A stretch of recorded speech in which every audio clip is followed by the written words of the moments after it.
Tonight, we're live from Alaska on the eve of the historic summit. Can President Trump and Vladimir Putin find a path to peace in Ukraine?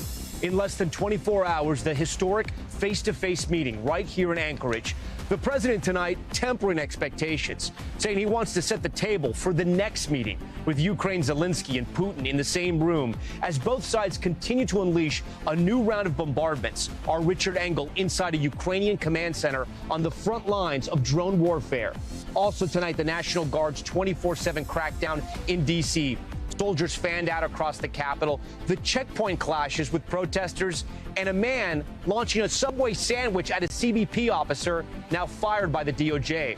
The tropical storm watch is just issued as Aaron remains on track to become a major hurricane. The new models and how close it could get to the East Coast. The new twist in the fight for control of Congress. California Governor Gavin Newsom announcing plans to redraw congressional districts as Texas Democrats announce what it will take to end their redistricting standoff, plus how former President Obama is now getting involved. A Boston's family terrifying ordeal, discovering a stranger may have been staying in their home for weeks. We hear from the frightened homeowners. From dollars to donuts, our Brian Chung visits a donut manufacturer as tariffs take a huge bite out of their bottom line. Could lowering interest rates cut some of the costs? And pulled from the wreckage, the body cam video just released showing the frantic moments after a small plane landed in a front yard. Plus, I speak with a former U.S. ambassador to Ukraine. What are best and worst case scenarios for the war-torn region? A special edition of Top Story starts right now.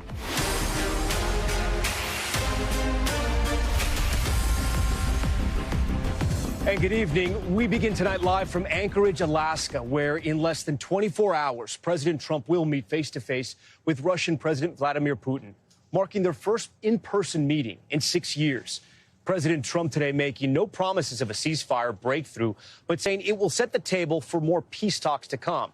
And in Russia, optimism from Putin, who praised Trump for his, quote, energetic and sincere efforts to stop the fighting. The high-stakes meeting set to take place at Elmendorf Air Force Base here in Anchorage. You can see on this map just how close we are to Russia. It's Putin's first steps on U.S. soil in a decade. Here's a look at the schedule for tomorrow afternoon as we know it. The White House saying there will be a private meeting between the two presidents, then a lunch with their larger teams, followed by a press conference. It is not yet known if both presidents will be taking questions. So who will be representing each country? Joining President Trump for the U.S., Secretary of State Marco Rubio and Special Envoy Steve Witkoff. On the Russian side, Putin traveling with his foreign minister, Sergei Lavrov, along with his top foreign, defense and finance ministers. But even with the summit just hours away, attacks from both sides showing no signs of stopping. As the human cost of this conflict continues to climb, hundreds of thousands of Russians and Ukrainians killed or injured in this brutal war. We've got full team coverage from Ukraine to Anchorage, which is where we start tonight with Garrett Haig. Tonight, President Trump in the final countdown to Friday's high-stakes summit with Russian leader Vladimir Putin. We have a big meeting. It's going to be, I think, very important for Russia, and it's going to be very important for us. The president lowering expectations for Ukraine's ceasefire breakthrough during the talks tomorrow, but suggesting broader negotiations for peace could begin soon after. All I want to do is set the table for the next meeting, which should happen shortly. I'd like to see it actually happen maybe in Alaska, where we just stay because it's so much easier. The Friday summit will be held on a U.S. military base just outside of Anchorage, marking Putin's first steps on U.S. soil since attending the UN General Assembly in 2015. The White House says the afternoon will include a private meeting between the two presidents, then a lunch with their larger teams, followed by a press conference. It's not yet clear if both presidents will take questions. Ukraine's President Zelensky will not attend, but President Trump affirming today he hopes to involve him quickly afterwards. We're going to have a meeting with President Putin, President Zelensky, myself, and maybe we'll bring some of the European leaders along, maybe not. I think President Putin will make peace. I think President Zelensky will make peace. Zelensky returning to Ukraine today from London after a series of meetings with European leaders, including the British Prime Minister. Putin meeting with his advisors in Moscow today, praising what he called the, quote, quite energetic and sincere American efforts to end the war. Presidents Trump and Putin have spoken several times by phone this year, but haven't met in person since 2019. At a 2018 summit in Helsinki, Finland, the two met for more than 2 hours behind closed doors. President Trump pressed about U.S. intelligence agencies' assessment of Russian meddling in the 2016 election, criticized later for seeming to accept Putin's denials. They said they think it's Russia. I have President Putin. He just said it's not Russia. I will say this. I don't see any reason why it would be. Alaskans we met say they're paying close attention to this summit. After all, for them, Russia is no far-off threat. At its closest point, just 55 miles across the Bering Strait, far closer than the rest of the United States. Honestly, seems like he has a pretty decent expectation of the relationship that they have leader to leader. I'm not a Trump voter, but that doesn't mean that I'm not rooting to see the Death Star. You got to root for him.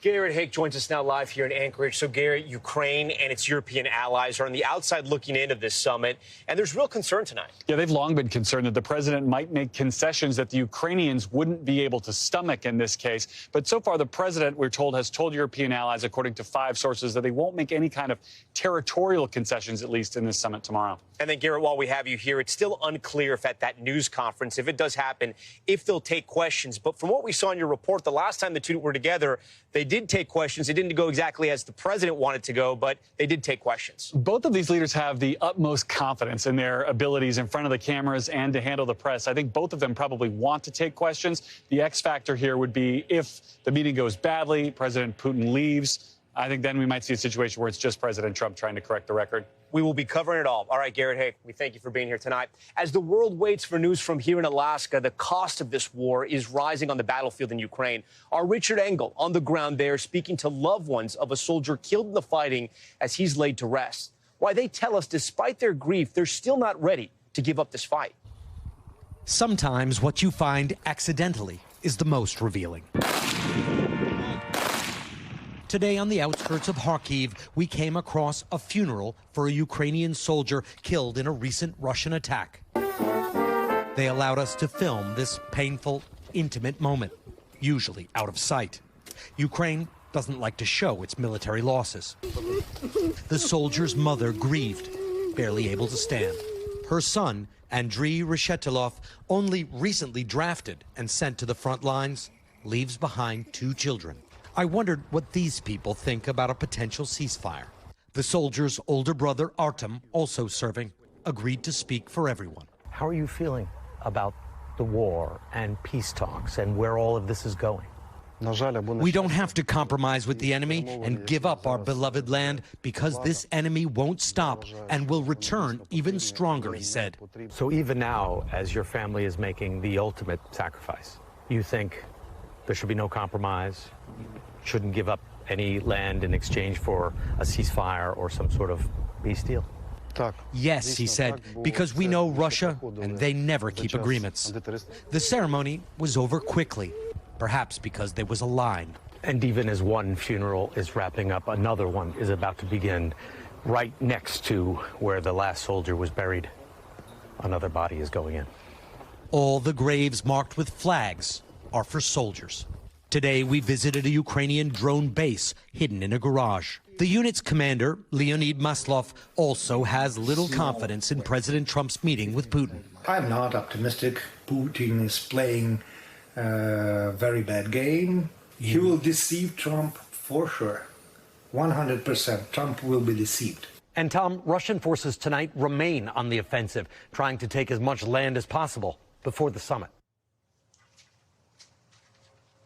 Richard Engel for us tonight. Richard, we thank you. And later in the broadcast, we'll speak to a former U.S. ambassador to Ukraine, what he'll be watching for tomorrow as Trump and Putin sit down for talks, and what a peace deal could look like for Russia and Ukraine. Again, that's later in the broadcast. Tonight in Washington, the Trump administration is expanding the presence of federal officers and National Guard troops. This as protesters are pushing back and voicing concern. NBC's Gabe Gutierrez is in the nation's capital with that report. At D.C. landmarks tonight, a growing number of National Guard troops. And across neighborhoods, federal officers not just patrolling, but executing warrants. Crime is rampant in D.C. It's rampant in our generally blue-run cities, and they've got to do something about it. The White House now says the National Guard operations have been expanded to 24/7, not just evening hours. For the Guard, at least, it appears aimed at a visual deterrent effect. The administration looking to make examples out of suspects after video of a man throwing a sandwich at a federal officer, then running away, went viral. He's now charged with felony assault. The Attorney General says he worked at the Justice Department. He was fired. Today, D.C.'s police chief issued an executive order allowing local officers to notify federal ICE agents about undocumented immigrants they encounter, including during traffic stops. A major change in a blue city. That's a great step if they're doing that. Yeah, I think that's going to happen all over the country. The Trump administration now very publicly taking on cities led by Democrats. Today in Los Angeles, federal agents conducted an immigration enforcement operation outside an event held by California Governor Gavin Newsom. Well, don't mess with the great Golden State. Well, back in Washington overnight, more than 100 protesters heckled local and federal officers that had set up a checkpoint. President Trump says he plans to federalize the district's police department beyond 30 days. Are you concerned at all that some federal officers that are helping D.C. police might be being pulled away from other high-priority assignments they'd be doing? Like what? Terrorism, for example. Really? Terrorism? They'll stop terrorism as part of what they're doing right now. Among D.C. residents, reaction is mixed. They are the goons of an openly fascist, openly violent regime. Others, like longtime community activist Leroy Thorpe, welcome the help. So when you heard the Trump administration was going to take over the police department, you thought what? I loved it. It's not about politics, man. It's about law and order. The city's not a law and order. The feds don't play around. The criminals know that. Gabe joins us tonight from Washington, D.C. at Union Square there, Union Station, I should say. Gabe, we see that military presence just behind you.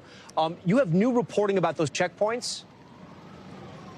Yeah, that's right, Tom. Well, in addition to these National Guard Humvees, which, by the way, are outside Union Station, this is the first thing visitors now see when they come here to the nation's capital.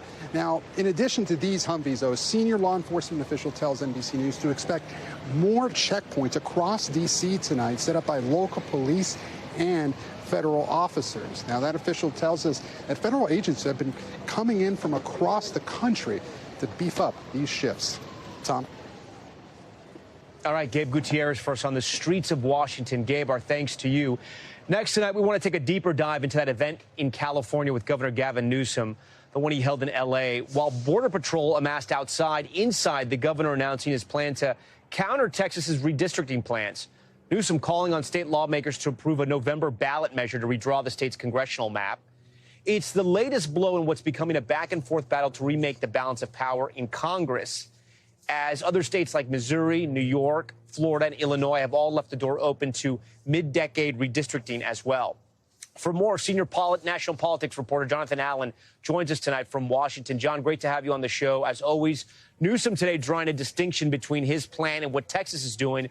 By putting the new maps before the voters, we want to put it in front of the viewers here. His plan would still bypass the maps drawn by the state's independent redistricting commission. 61% of voters in the state voted to put that commission in charge of district boundaries back in 2010. Now, a lot can change in 15 years. We know that. But the commission's current maps face no legal challenges from Democrats or Republicans. Could Newsom's attempt to make a splash here on the national stage actually backfire in his own backyard? It could certainly backfire in his own backyard. It's possible California voters will not accede to his request here. It's possible that they won't pass a ballot initiative. And of course, the reason that he's doing it differently from Texas, the biggest reason is that it's in the law that they have a redistricting commission that is independent of partisan influence. So in order to try to combat Texas, he has to go through the voters to get that done. It's possible that they don't pass it. It's also possible that it could backfire when you start moving around district lines and trying to take precise advantage of the numbers of Democratic and Republican voters in a particular area. Sometimes you can misjudge that. So that's also a possibility. And of course, if Republican states, Republican-led states across the country decide that they're going to do this in response to Newsom, or perhaps not even in response to him, you could see more of those numbers change. Now, most of the other states don't have the kind of population available to do what Texas and California would do, which is, potentially move several seats at once. I saw on the map that we had on the screen a moment ago, Maryland, that's my home state. There's only one Republican in Maryland now, and maybe you could draw a district to get rid of the one Republican, but probably not. Yeah, the Newsom event today, from what we saw in the video, had the look of a campaign rally, complete with cheering crowds, campaign signs, music by Beyonce. Is this a plan, as he called it, fighting fire with fire, or is this something else to resonate maybe even more with the Democratic base? Well, I think, number one, it's to resonate with the Democratic base. Gavin Newsom is flirting with a presidential bid in 2028. The first thing he would have to do if he was going to try to become president is win a Democratic primary. And so this is a moment of partisanship, of him showing himself as a fighter not only to the California Democrats, but to Democrats across the country. So there's a tremendous incentive for him to go after this, even if it doesn't work on a personal level that goes outside of California. The other thing I would say about the political rally here, if you're going to try to get voters to pass this proposition, you're going to need, you're going to need to turn out a lot of partisan Democrats in order to get that done, because certainly Republicans aren't going to want that ballot measure, and some independent-minded Democrats, some of those who supported the Independent Redistricting Commission, will not be in favor of it. Let's circle back to Texas while I have you here, John. Democrats who walked out 2 weeks ago over their state's redistricting plan, they had an interesting Zoom today, right? Announcing they met with former President Obama on that Zoom call. Those Democrats setting their conditions, you see them right here, setting their conditions for returning to Texas, including a demand that Republicans end the current special session. So, John, I mean, we don't even live in Texas, and so many people are probably sick of hearing about this. Where does this go from here? That's a great question, Tom. Where it goes from here, ultimately, is that those legislators are going to return to Texas, and Texas is going to redraw its maps for the next election. And so it really is a matter of them. And we've seen this movie before, by the way. Texas Democrats have fled the state, I believe, twice in the past 20 years to stop partisan redistricting, or in one case, partisan redistricting, and another issue. They're eventually going to come back. The law is likely to be changed, and the maps will go into effect. Look, some of those districts that they're trying to redraw are not guaranteed to elect Republicans. So it'll be interesting to see what happens, in terms of the next midterms. But the short answer is there's not really much the Democrats can do to stop the Texas Republicans from redrawing the map. John Allen, for us, always great to have you, John. You take care. We want to move on to the latest on Tropical Storm Aaron, expected to intensify into a major hurricane. New tropical storm watches are up. Let's get right to our friend, NBC News meteorologist Bill Cairns. Bill, walk us through the latest models and how close will this get to the East Coast? Yeah, Tom, no surprises today from Aaron, and that's good because we didn't yesterday expect it to hit any land, and that's the case today. But it's still going to be a very powerful storm, and it's going to be a close call for a few locations. The first one is going to be as we head towards the islands just to the east of Puerto Rico. The U.S. and British Virgin Islands, you may get brushed by this. North Shore of Puerto Rico, breezy conditions, maybe some showers, but we do not expect a direct hit. So this will make closest approach to Puerto Rico as we go throughout Saturday. Sunday into Monday has a chance of becoming a major hurricane. It takes that turn to the north here, away from the Bahamas, away from the Turks and Caicos. Bermuda, you're probably the area I'm most concerned with. I still think we're going to get some indirect effects on the East Coast, definitely large waves and rip current stuff like that. But it looks like all of our computers are taking it at least 500 to 600 miles off the coast, and that means no impacts from wind or from water, from rain or anything like that. Here's our spaghetti lines. Just throw them all on one map, and notice how almost all of them now are off the coast. So it's looking very certain, at least in the current time, that the East Coast does not have to prepare for a direct impact. But as we mentioned, a lot of rip current, very rough seas, and a lot of beach erosion, Tom, all week. There was that one spaghetti line a little too close to my Miami, but we'll forget about that one. It looks like it's an outlier there, Bill. All right, Bill, we thank you for being there tonight for us. We're back in a moment with the chaos on a Breeze Airways flight. A passenger allegedly shouting racist slurs and waving a skateboard during an altercation with other passengers and the flight attendants. Why these incidents are getting more frequent. And the bizarre arrest of a South Carolina candidate for governor, how his own party is now calling on him to step aside. Plus, what some are calling the big boss era, company CEOs demanding their employees get back in the office. One company even signaling 80-hour work weeks are expected. We'll dig into this harsh workplace reality check ahead. As Top Story continues from Anchorage, Alaska. Stay with us.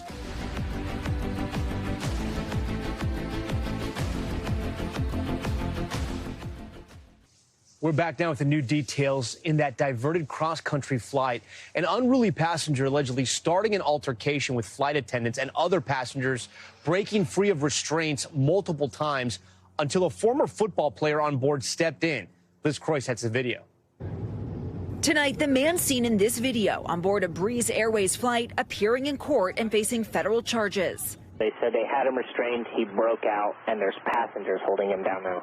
Authorities arresting 46-year-old David Carter after the airline says he started a physical altercation with flight attendants and other passengers on board. The men behind me are like, yo, he's drunk. And then the next thing you know, he's belligerent, he's doing too much.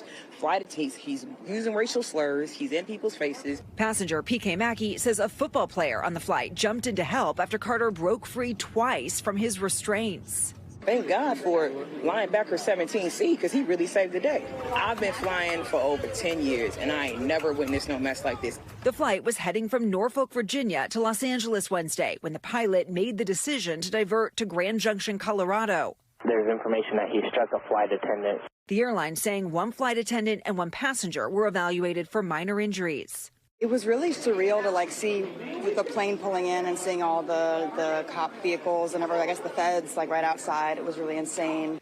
The FAA says this is among more than 1,000 reports of unruly passengers already this year.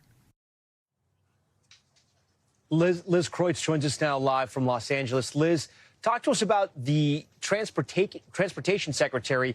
He's weighing in as well? Yeah, this video, obviously it's gone very viral. You can see all those different videos and angles that are taken by passengers that it got this Transportation Secretary Duffy to weigh in. He posted about it on X and he said, reminder, it is a felony to assault flight attendants. This kind of behavior is unacceptable. It makes air travel more dangerous. And he went on to say that assailants will be prosecuted to the full extent of the law. Now, again, David Carter, the man there in that video, he did appear in court today, but the court documents have not yet been unsealed. So we're still waiting to find out what exactly he has been charged with, Tom. Okay, Liz Croyce for us. Liz, we thank you. Next tonight, to a political crisis in Charleston. Police dash cam video shows a Democratic candidate for governor shirtless, yelling profanities and slurs after officers put him in the back of a squad car despite calls to step aside. He says he's staying in that race. NBC's Aaron Gilchrist has this one. Get your chef, Joe. William, can I talk to you? That's going to give you some grace. Tonight, a Democratic candidate for governor in South Carolina getting his airtime via police dash cam video. Personal injury attorney William Mullins McLeod heard loud and clear. This video of him shirtless in the back seat of a Charleston police cruiser is circulating online. Well, let me tell you something. When I'm governor! On Monday, McLeod announced his run for office. And I'm running for governor for the reason that people should run for higher office. I have something to say. On Tuesday, South Carolina's The Post and Courier newspaper published this video it obtained through a Freedom of Information Act request. So somebody better come let me out right now and take these shackles off these lily white hands. The arrest happened on May 15th after McLeod was found wearing only underwear and shoes and, according to a police report, quote, yelling at the top of his lungs. Police calling his behavior loud, boisterous, and erratic. What's your name? It doesn't matter, my friend. Trust me, I'm one of the most just humans to ever walk Okay, this Joseph, soil. tell me your name. Joseph Bustos covers South Carolina government for the state newspaper and interviewed McLeod after he announced his run on Monday. The first question I asked him was about the arrest, and he called it unlawful arrest. And he said in the coming months that he planned to share with voters why he believed it was an unlawful arrest as the charges are pending. Now, the South Carolina Democratic Party is reacting to the new view of McLeod, saying in part, it is clear that Mr. McLeod is navigating profound challenges and should focus on his mental and emotional well-being instead of a campaign for governor. But McLeod refusing to bow out in a video posted to Facebook. Now, I know the political storm is all around me, but my rhetoric is true. In a statement to NBC News tonight, McLeod saying in part, South Carolina politics are rough and corrupt. At the end of the day, this particular video will be played over and over and over again, and McLeod will have to constantly answer questions about it when he's on the trail. McLeod unsuccessfully ran for governor back in 2010 and twice chaired the Charleston County Democratic Party. He calls himself a fearless trial lawyer and dedicated victims' rights advocate. I want to be of use. I want to be of service. And is now facing a misdemeanor disorderly conduct charge and a glaring video spotlight. No, I'm not doing that. No. No, goddamn, I'm not getting out of this car. Aaron Gilchrist, NBC News. All right, we thank Aaron for that. Still ahead on Top Story, one family's terrifying discovery, how an intruder went undetected, staying in their home for weeks as they lived there with their children. What happened to that unwelcome house guest? And what do these golden, sugary donuts have to do with the U.S. economy? We'll take you inside the manufacturing facility as tariffs take a bite out of their bottom line. But first, Top Story's top moment and a wild chase outside of Chicago. Police in Highland Park, Illinois, got an early morning traffic call that two swans were blocking a busy freeway during rush hour. Take a look. Too slow into the fence.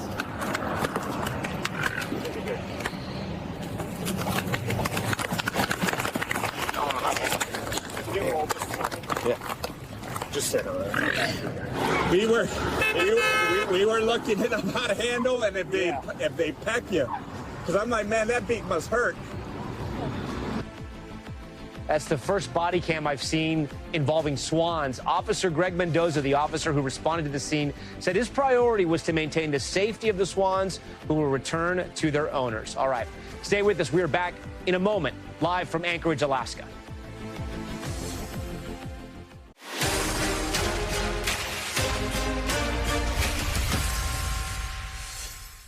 We are back now with an alarming story out of Boston. A family terrified after they say they discovered a man had been living in their home, possibly for weeks, while they slept downstairs with their children. They believe he got in by stealing a key from a lockbox left outside for construction workers renovating their home. NBC's Valerie Castro has more of the details.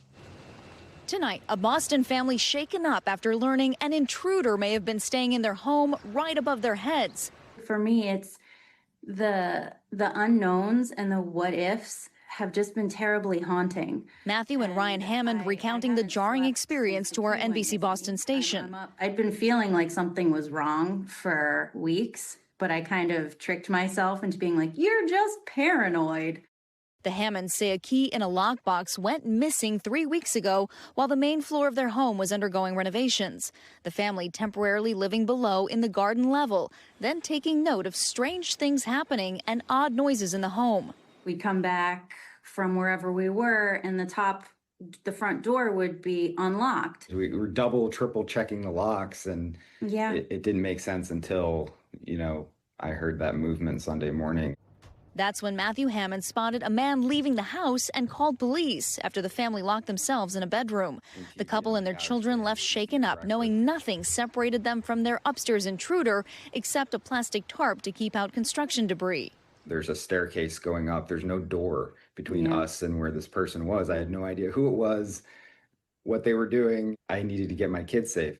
Police arrested Alonzo Poole, who was found with the missing key, according to a police report. Poole, booked on charges of breaking and entering, he did not immediately respond to our request for comment. Lockboxes can be a weak link in home security, according to home security expert Don Moore. I have a lockbox with my home key in it, but it's on a neighbor's property. So if somebody found it, they would know that it was mine. The jarring intrusion, just the latest to concern many local residents. South End resident Emily told our Boston station that an intruder broke into her apartment while her family was away. Stayed in our bed and bled all over it. She had taken a bath. She stole all of our jewelry, toiletries, clothing, handbags. The area city councilor Ed Flynn proposed a resolution earlier this month to declare a state of emergency for South End and other areas impacted by a nearby epicenter of drug use and homelessness. But that measure reportedly failing after opposition from Boston's mayor, residents like the Hammonds hoping there is a way to help people who need a place to go, but also calling on policymakers to restore their sense of security. Tom? Valerie Castro for us. And Valerie, welcome back. Now to Money Talks. Only 12 people in the whole country decide on interest rates, which affect prices and jobs for millions of Americans. And NBC's Brian Chung spoke to one of them while he visited a donut shop in Illinois, where a sweet treat is shaping policymakers' thinking on an economy bracing for the impacts of tariffs. These donuts aren't just sugary treats. They're a taste of the U.S. economy. This is the most popular donut? Yes, our yeast raised. Okay, here we go. I'm gonna give it a shot here. That is fresh. Mellow Cream co-owner Chris Larson now grappling with the tariffs the company hasn't seen since they opened in 1932. The Trump administration's 19% tariff on Indonesia, making the palm oil they use to fry donuts a lot more expensive. It used to be closer to like $2,000 to $2,100 weekly. Now it's going to move up to $4,200. For the exact same product. For the exact same product. Among those taking notice, the Federal Reserve, which steers interest rates to steady the U.S. economy. It's led by a Fed chair, currently Jay Powell. But there are also 12 regional reserve banks. Mellow Cream sits in the Federal Reserve Bank of Chicago's region. The president of the Chicago Fed, Austin Goolsbee, who's making a visit. They spend 2 minutes frying. Showing him the palm oil that's now a lot pricier. We actually consume 2.2 million pounds of this. On the average, this increase of tariff is going to cost this business about $175,000 annually additional than what we're paying now. Larson says one thing that would help, lower interest rates to finance equipment that would make his process more efficient. What affects our decision at the moment is interest rates, is what is the cost of the capital, because you're talking $1 million. Goolsbee is one of 12 people in the nation who get to decide on interest rates. Recent data showed fewer than expected job gains earlier this summer, as well as inflation displaying early signs of tariffs. What does that tell you about the next move the Fed needs to make? I usually don't like tying our hands if we've got a bunch of important data still to come before the next meeting. Let's get a few months of data before we make any conclusions. The hardest thing that the Fed ever has to do is get the timing right at moments of transition. Markets are pricing in a September rate cut. People who are running businesses are saying, hey, a rate cut would help. What's your response to that? Look, it's not mine to respond. I think as we go through this fall, September, November, December, all of those are live moments that we could be cutting rates. Another person calling on the Fed to cut rates, President Trump. Well, I'd love him to lower interest rates. Goolsbee, a former economic advisor to President Obama, pushes back on Trump's claim that the Fed was being political by not cutting rates since he entered office. He has argued the Fed is partisan. What's your response to that? When you join the Fed, you're kind of out of the partisan election business. So I'm not going to engage in the scrum. For chocolate. Donuts like these giving those with the keys to the economy a fresh, real-time look as they decide on rates. Places like this factory are going to inform that decision because you can see them right away. All right, Brian Chung joins us tonight live from New York. So, Brian, with the disappointing jobs report, you still have sky-high inflation and now pressure from business owners. Give us a temperature check here. I mean, it doesn't feel like the Fed has any reason to lower interest rates, but there's a lot of pressure from the president. Yeah, well, I mean, and you hear from business owners like Chris Larson, those donut makers, saying we would like an interest rate cut. And for what it's worth, actually, markets are pricing in a good chance that the Fed could cut in their next meeting, which is on September 17th. But we just got new inflation data this morning that shows that the prices that wholesalers pay is at the highest rate that we've seen in 3 years. The worry is that if you cut interest rates into an environment like that, would it just make inflation worse? That's a reason why some Fed officials might have some pause. But we'll have to see a month from now, Tom. Brian, how many donuts did you eat? Over 2. That's all I'll say. I won't say the exact number. Over 2. That's all right. That's normal. All right, no judging here. All right, Brian, thanks for being here. We want to turn now to Top Stories news feed. New video showing neighbors rushing to help after that plane crashed in a Florida neighborhood last month. Take a look at this. The crash first caught on Ring cameras. Now body cam footage shows residents spraying the Cessna plane with water as smoke pours out of it. The 4 passengers pulled from the plane, tended to by rescue workers, visibly distressed. Miraculously, they are all okay. And in Massachusetts, a new health warning after someone became infected with a potentially deadly bacteria. Health officials saying the infected person may have gotten the bacteria from a beach, but didn't say which one or how ill the person became. The bacteria is most commonly found in warm waters along coastal regions. They can infect open wounds and, at its worst, cause deadly flesh-eating bacteria. Yeah, I would say that's pretty bad. And new video just in of a daring rescue after those catastrophic floods in Chattanooga, Tennessee. Take a look at this. As torrential rains quickly inundated the interstate, an officer rushing in to save trapped drivers, smashing windows and pulling multiple people and a dog to safety before she went back to save more people. A real hero right there. And the NBA has unanimously approved the sale of the Boston Celtics in a historic deal. So first the Lakers and now the Celtics, a private equity group led by mogul Bill Chisholm, will take ownership of the team in a record $6.1 billion deal, the largest ever for an American sports team. The league says the transaction is expected to close shortly. All right, big news there. Now to our series, The Cost of Denial, and why one couple says sometimes it's the delay in actually getting an approval that can make all the difference. Here's Ann Thompson. At 58, John Caradell struggles with even the most basic tasks. I'll put this on hot. With numbness on his left side and hand. Nothing. Put it hot. Oh, it's hot. Yeah. What does it take to do the stairs? One step at a time, and I can feel the pain and numbness in my legs and knees. Now a year after a devastating stroke at his home in Howell, Michigan. He was taken to University Hospital in Ann Arbor on June 6, 2024, treated and then laid in bed for 5 weeks, waiting to be transferred to an acute rehab facility. And you had insurance? Oh, yes, we had Aetna. Was your insurance company there for you? No. John's wife, Emily Steiner, says doctors told them John needed specialized care. Almost immediately, they told us he would need this acute rehab. This is June 28th. Yes, so he was admitted June 6th. Yes, this is 22 days later. We're still at the same place.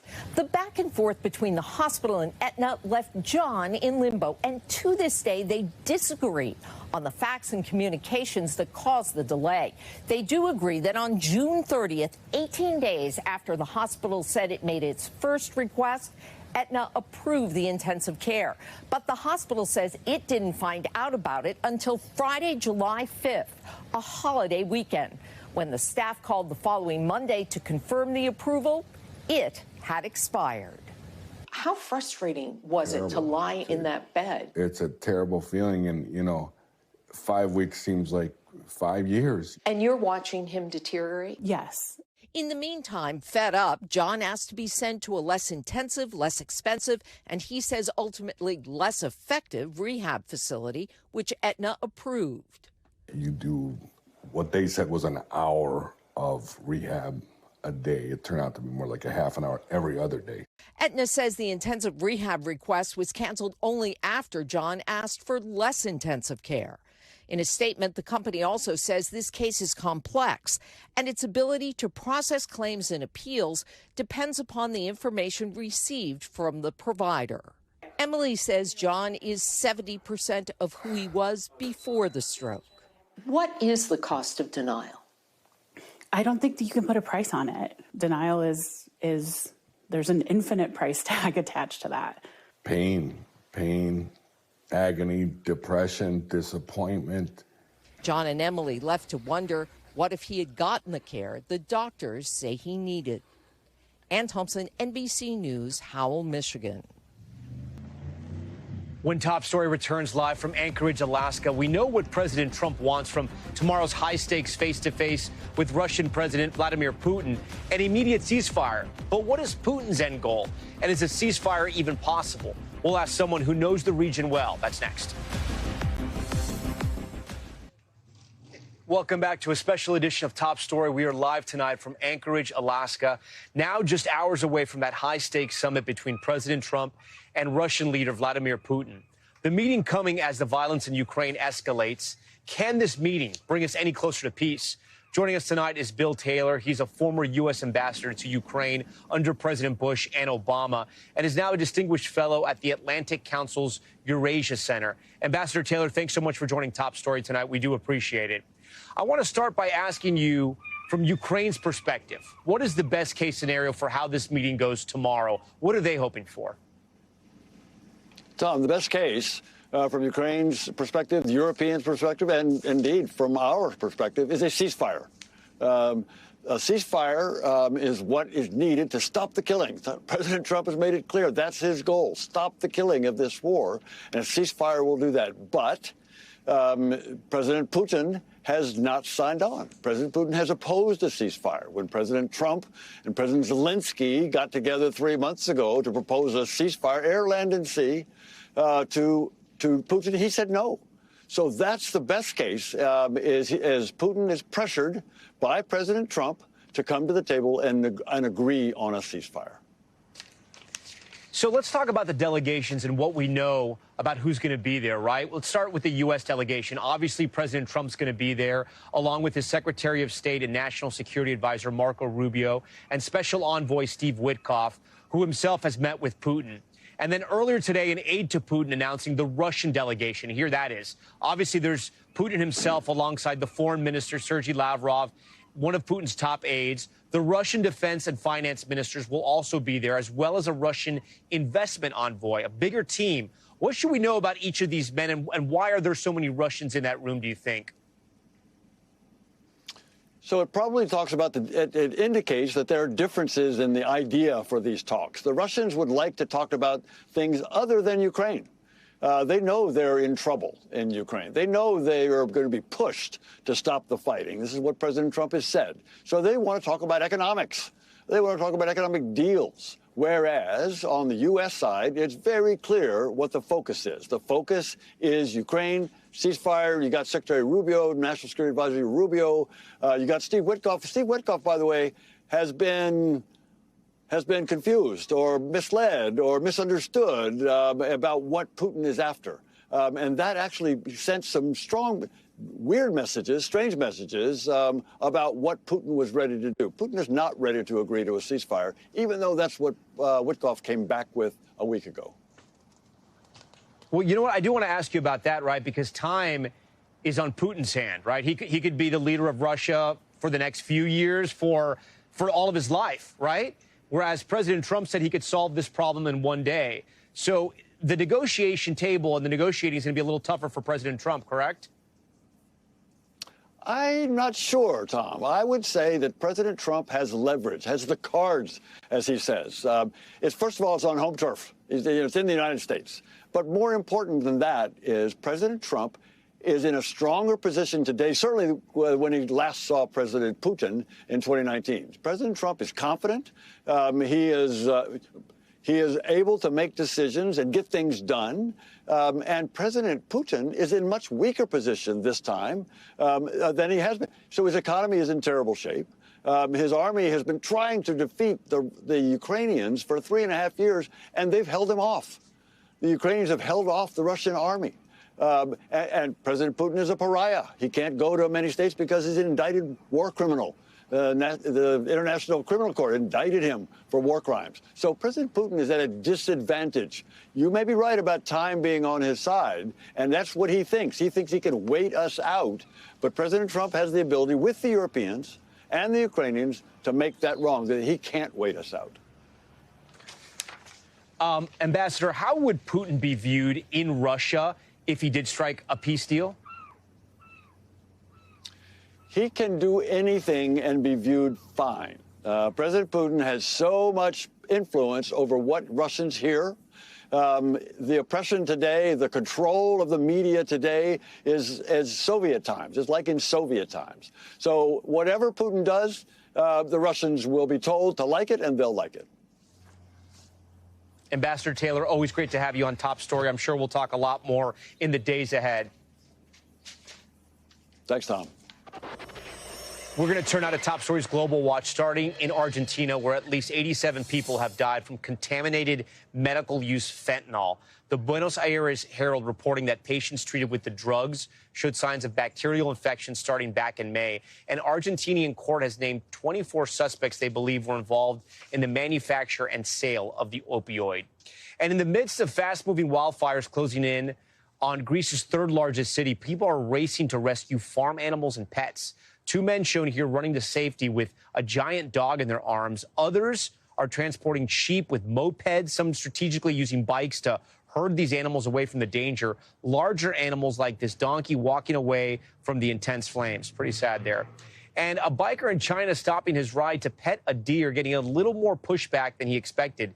You got to see this. The deer rearing on its hind legs and attacking the man. This deer wanted no part of his impromptu petting, even taking a little bite. Luckily, a helpful bystander stepped in, shooing the deer away.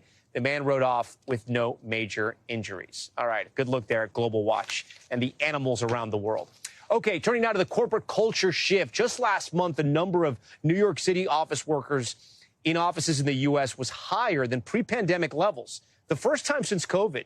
This number is signifying a move being echoed by business leaders notifying employees they would be dialing back on workplace flexibility and reshaping culture. I want to bring in Ron Insana. He's a CNBC contributing commentator and CEO of IFI AI. Ron, did I get that company right? It was phonetically spelled for me. I want to make sure I got it right. It was IFI.ai, but no longer involved, just to be clear. IFI.ai. All right. I had a feeling I didn't get it right. Ron, great to have you here. Ron, is this a major milestone, right? Has corporate culture, office culture now changed forever now that we have these stats and more people in office? I think it's hard to say that it's changed forever. I think some companies are having success bringing their workers back into the office. They're still getting some pushback from younger workers who, at least in my mind, Tom, have been really profoundly affected by the pandemic. Their, view of quality of life, workplace experience, and so on and so forth has changed dramatically as a result of the pandemic. So you are seeing large companies making progress and bringing people back into the office 4 or 5 days a week. But I still think there's some desire for flexibility, hybrid workspaces, and so on and so forth. And so we may be back, particularly in New York City, which is always kind of leaned in that direction to begin with, higher intensity types of operations, financial services, so on and so forth. But I don't think we're all the way back in terms of attitudes. Let's put the stat up on the screen. I think it's good for our viewers here. This is from Pew, basically asking workers about what they want. 72% of remote workers on the return to office, they likely leave their job if they could no longer work from home. So they want to have a hybrid model there, Ron. Will companies sort of have to meet them in the middle and say, listen, it's not going to be 5 days. You're going to get 1 or maybe 2 days still at home. But it sounds like some of these companies want everybody back. Yeah, well, some do. I mean, and some have made it very clear, whether it's, JP Morgan, whether it's Amazon.com, and it spans the entire spectrum of business types. But again, I think flexibility, as the data show, is key to a productive workforce. Now, CEOs may feel differently because they do believe that the cross-fertilization you get in the office from older and younger workers, the types of, off-the-run experiences you get in the hallway, the types of idea sharing that happens from being in and around each other is critically important to development. But this also comes at a time when companies are using artificial intelligence, when manufacturers and warehouse-related companies are using robots. And so it's a big cultural shift and it's a big technology shift, both taking place at the same time in the workplace. So, Ron, you mentioned your company. It deals with AI. Give us a reality check. I mean, how should the American worker right now look into that crystal ball in the future and know that AI is right around the corner? And in many cases, is here already. This year. Yeah, look, I mean, and it's funny. I was just having a conversation with my youngest daughter who's got her own fintech that has some AI components, and she just graduated college 2 months ago. I think you embrace AI and learn how to use it to your advantage, or you'll fall behind.